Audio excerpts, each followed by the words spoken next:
Welcome back to another episode of Out Loud Geek, where we discuss news and views about pop culture, science fiction, fantasy, food, cooking, the outdoors, and more.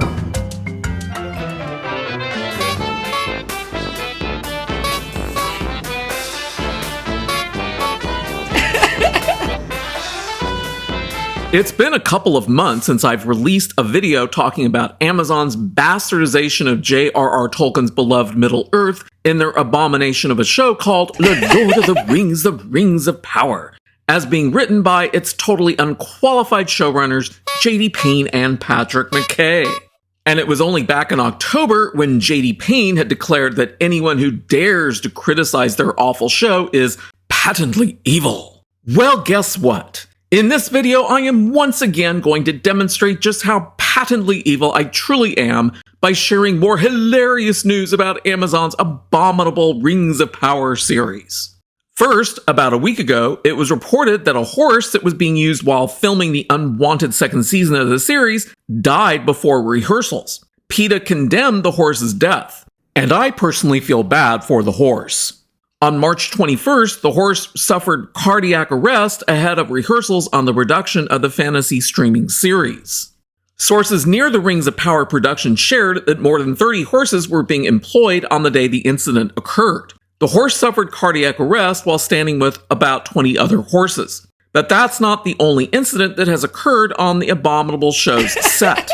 A fire broke out on Monday, April 3rd on the UK sets of Amazon Studios' The Lord of the Rings of Power. Plumes of smoke were seen billowing at Bray Studios in Windsor, where the second season of the Amazon Studios series is being filmed. It was apparently the result of an electrical fire that broke out in the afternoon in a warehouse on the perimeter of the backlot. The Royal Berkshire Fire and Rescue Service responded, while filming stopped for about an hour and then quickly resumed. Neither cast nor crew had to evacuate the studio site.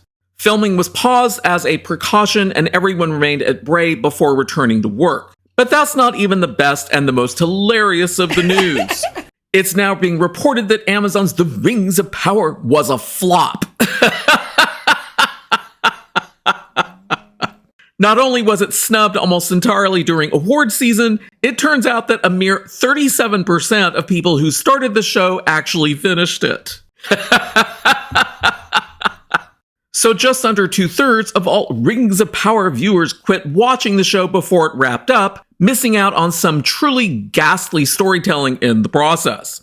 Obviously, these were the smartest people who had been watching the show. Of course, it's not clear just how many people were hate watching the show. The author of the Forbes article that I'm reading said that he finished the show simply because he was reviewing it, and because he had a macabre curiosity normally reserved for rubbernecking car wrecks on the side of the freeway.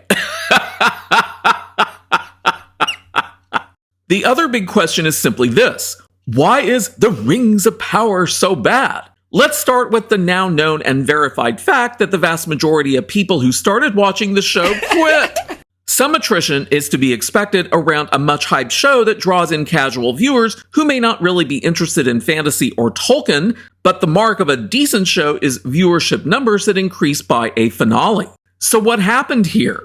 One theory is that The Rings of Power was actually written using AI, which is why the story was so bizarre and the writing so fake.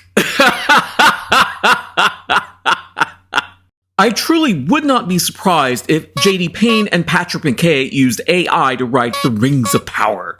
Neither of them had the experience necessary to take on the responsibility of such a huge production. All you have to do is to look at their respective bio pages on IMDb, which are nearly identical.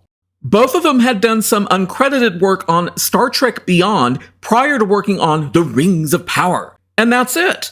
Who in their right mind would consider this to be sufficient experience? Well, you'd have to ask Jennifer Salke, the head of Amazon Studios, and one of the show's executive producers, Lindsay Weber, who went to Amazon from J.R.R. Abrams' bad reboot. So no wonder Weber hired J.D. Payne and Patrick McKay. Much of the dialogue in The Rings of Power felt like something that a machine would have written because it wasn't quite how people actually talk. The bit about why stones sink and ships don't is one of those fake-wise bits that may have been written by an AI, as well as Bronwyn's speech about fighting the orcs. The Rings of Power relied heavily on wild coincidences and not providence like you'd find in Tolkien's stories, and those coincidences drove the story forward. Plot devices like Galadriel jumping into the middle of the ocean and then just happening to come across a raft with Halbrand, aka Sauron, on it was such a wildly stupid plot device it defied belief. But this is the kind of crap that drove the story in The Rings of Power. Also, this show was mostly populated with very unlikable people who were always in some sort of manufactured conflict with one another. Whereas Tolkien's actual The Lord of the Rings focused on friendship and camaraderie, Amazon's The Rings of Power set up ridiculous, never-ending squabbling between most of the key characters. Galadriel was always in some kind of tussle with everybody she encountered, but so were just about all of the other characters. Isildur and Elendil spent most of their time arguing. Same with Durin and Durin, or Gil-galad and Galadriel. Finally, the show relied on ridiculous events for most of the high drama. The volcano going off to form Mordor should have been cool, but it relied on a stupid Rube Goldberg machine breaking a dam and flooding a bunch of recently dug tunnels that made no sense whatsoever. The big battle with the orcs and the villagers was complete nonsense and was capped off by the Númenórean cavalry showing up just in the nick of time, in other words, more coincidences. The slightest bit of scrutiny revealed each and every storyline, from the mangled Mithril conflict between the elves and the dwarves, to the entire King of the Southland charade, to be completely nonsensical and riddled with plot holes. You'd think that out of the $450 million spent on producing the first season, that the most basic script quality control would have been included, but apparently not. Then there's the fact that the show had absolutely no fidelity with the source material. There wasn't even a hint of Tolkien in Amazon's mess, neither in terms of the spirit and themes of his stories, nor in terms of basic adherence to the details. The Rings of Power totally inexperienced showrunners, J.D. Payne and Patrick McKay, in their arrogance, decided that they knew better than Tolkien when it came to the Second Age's timeline, and so they condensed thousands of years into a few months. And how did that work out for them? Oh yes, they lost nearly 2/3 of their audience before the final first season episode had aired. Then there were the Harfoots and their amnesiac wizard buddy contributing nothing more than an elaborate headfake to the story and some galling fan service to keep audiences guessing, is he Gandalf or Sauron? Gee, that sounds like J.D. Payne and Patrick McKay borrowed from J.R.R. Abrams' bag of tricks, including his overuse of mystery boxes. Let's not forget that these two alleged writers had worked for J.R.R. Abrams, and seeing just how bad their Rings of Power crapfest is, it's no wonder he unloaded them onto Amazon. Good fantasy is like any other fiction. A fantasy story that's high quality is almost always part of some kind of plausible but fantastical world. It has relatable characters who make hard choices. Whatever fantastical elements we enjoy, from dragons to magic, have to be tempered by the things that help ground it and make it feel real. A 37% completion rate is incredibly bad and a terrible bit of news for Amazon and its shareholders. Frankly, it's a stunning rebuke of everything Amazon Studios and the showrunners have done so far and should result in a major shakeup across the board. If Jeff Bezos isn't livid about this, he should be, and heads should be rolling.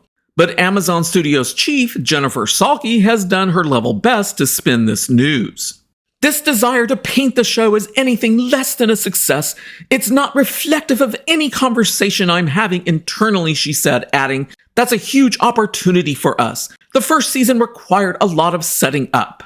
And the second season has started with a horse dying on set and an electrical fire.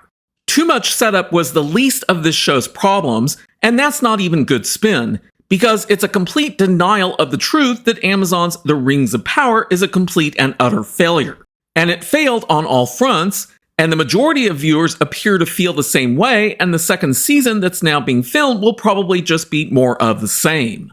Amazon should cut its losses and start over with a new project held by people who actually know not only how to make a decent TV show, but how to respect Tolkien's lore while doing it.